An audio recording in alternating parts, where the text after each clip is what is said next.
안녕하세요, 미남입니다. 오늘은 파업을 시작 전에 어떤 부분에 대해서 제일 이해도가 높아야만 할지 그 부분에 대한 이야기를 깔끔하게 정리해드리도록 하겠습니다.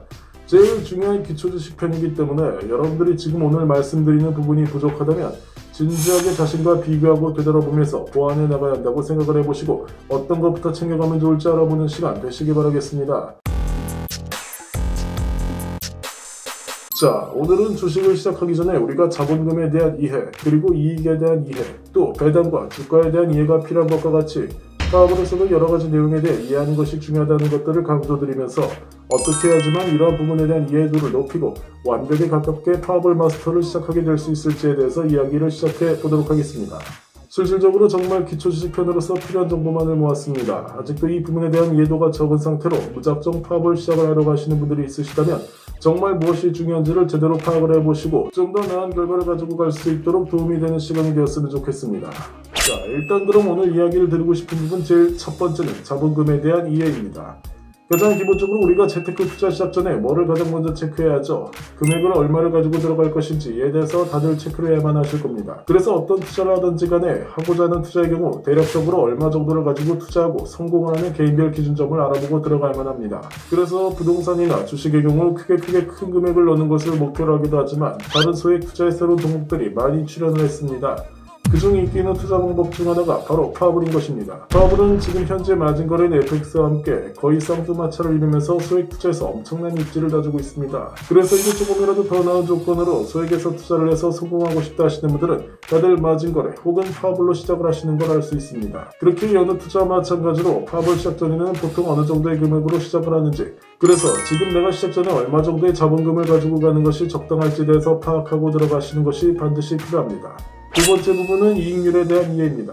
이익률, 간단하게 생각하면 제가 첫 번째로는 자본금 파악을 했으니 이 자본금만으로도 과연 얼마의 이익을 낼 수 있을지, 최대의 금액이라든지 걸리는 시간, 그리고 이해하는 노력 등등 정도를 이익률에 따라서 어느 정도는 계산을 해가며 접근하는 것이 좋겠습니다. 내가 만일 100만원을 들고서 출발하고 주식이나 부동산처럼 죽을 똥살똥 노력함에도 불구하고 뜰지 안 뜰지 불안하고 나의 노력이 아닌 국제 상황이라든지 다른 부분에 대한 것들도 성공과 실패가 결정이 된다면 당연히 시도조차 하고 싶지 않을 것입니다. 그렇게 겨우겨우 200만원을 수익받다 가정하더라도 고생과 불안함을 감안하면 이러한 투자를 할까 말까 고민되지만 수익에 대한 부분이 보장도 안되고 노력까지도 언제까지 얼마나 해야 할지 몰라서 불안감이 많으실 겁니다. 파업은 100만원보다도 적은 돈으로 시작해서 내가 노력하는 만큼 수익을 가져갈 수 있는 구조이기 때문에 너무 좋다고 생각할 수 있습니다. 그래서 좀 더 큰 수익을 합리적인 노력을 통해 얻고자 하신다면 파업을 이익률에 대한 이해 확실히 하시고 들어오신다면 얼마든지 좋은 결과가 있을 거라고 확신합니다. 그 다음 세 번째는 바로 배당률에 대한 이해입니다. 파업의 배당률은 채 2배가 되지 않습니다. 1.98로서 다들 만원 투자를 했을 때 2만원도 채 나오지 않는다는 것을 알고 계셨나요?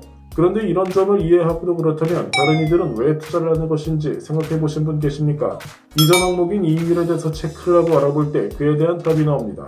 배당률은 적지만 확실히 이득을 볼 수 있는 확률이라든지 상황이 확실히 많아지는 것을 체감하기 때문에 크게 보고 들어갈 수 있는 것입니다. 그래서 만약 여러분들이 이득을 제대로 보고 싶지만 배당률은 적고 자본금까지도 적은데 어떻게 수익을 볼지 모르겠다 하신다면 일단 전체적인 형상화 체크부터 하시고 알려드린 방법들로 차근차근 계획을 세워가시면 되겠습니다. 마지막 부분은 바로 주가에 대한 부분입니다. 주가는 주식에서만 해당이 되는 말로서 파벌의 변화를 해서 적용시키면 일단 구간에 대한 금조법이라고 할 수 있습니다. 어떤 항목에 대해서 주가를 파악하고 얼마를 투자할 것인지 정하는 주식처럼 우리 파벌에서도 어떤 구간을 보고 이 구간에서는 어느 정도 금조를 해 금액을 가지고 갈 것인지 결정하는 것이 중요하기 때문입니다. 그래서 여러분들이 어떤 수익을 얼마나 낼 것인지 잘 생각을 해보시고 구간에 대한 확률적인 부분이라든지 이익률도 계산을 하신 뒤에 기본적으로 고정된 금액과 함께 금조법 금액을 조절해가며 들어가시는 것이 좋은 방법이 되겠습니다. 파업을 완전 기초인 용어를 배우기 전에도 이 부분에 대한 이해도가 완벽해야지만 게임에 들어갈 수 있을 텐데요. 아직도 이 부분에 대한 이해도가 적으신 분들은 오늘 영상으로 조언을 얻어가시기 바랍니다. 영상은 영상일 뿐입니다. 인터넷 강의 좋지만 궁금하거나 이해 안 되는 건 저한테 카톡으로 꼭 물어보고 배워가십시오. 그게 다른 사람보다 한 발자국 더 가는 길입니다. 이상 미남이었습니다.